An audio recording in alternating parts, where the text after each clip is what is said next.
ся свіркі, мяне заўсёды вабіла сюды. Чытае Юрчык Анастасія.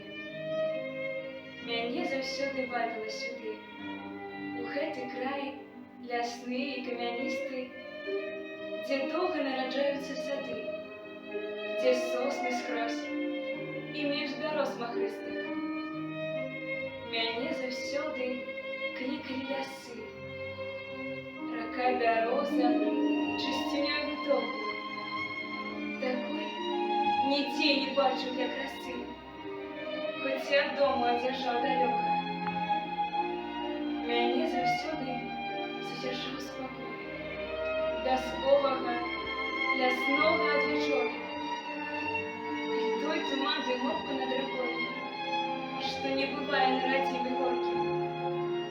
Мне сягоння бы даносіць слых, і крокі маці, як рыкнуць зверы, і словы тыя бег не забудзеш.